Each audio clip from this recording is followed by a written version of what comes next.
Welcome back to Wall Street Confidential. Recently, Jim Cramer added 200 shares of Qualcomm to his Action Alerts Plus portfolio. Talk about buying on weakness, Jim. What in their earnings did you like? Okay, first I just have to tell you that we had a big position in this, and we're up big, but we couldn't trade it.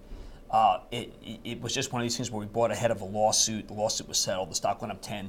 We weren't in a position to be able to take advantage. We told people who subscribed to, but that left us with a gigantic position in Qualcomm, of which we then said hold off because we knew that this quarter was going to be bad. Qualcomm's one of these companies where it is an intellectual property company, and you have a new product cycle coming, so you have to remember that tech does trade on new products.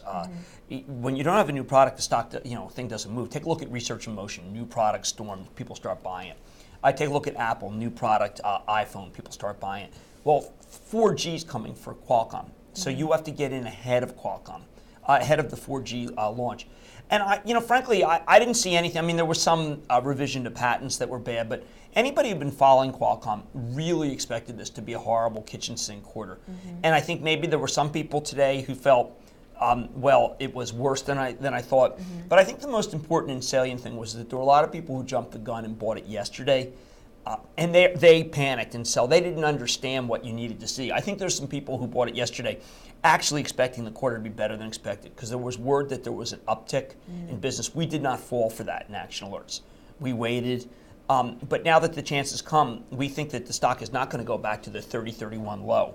That this is about as low as it's going to go. Really unbelievable balance sheet. Fabulous management, new products. That's when you buy Qualcomm. You don't sell it. And you actually think by lowering its own bar, it's prudent and smart. For 2009, they lowered their guidance. This is one of several companies. It reminds me of 3M. 3M took guidance down very, very big. It reminds me of Nucor.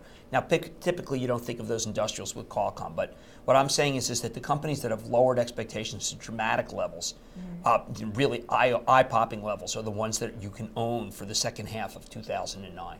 All right, thanks very much. Always looking for stuff we can own Absolutely. In this environment. Thanks a lot, Jim Cramer. Wall Street Confidential. Stay tuned.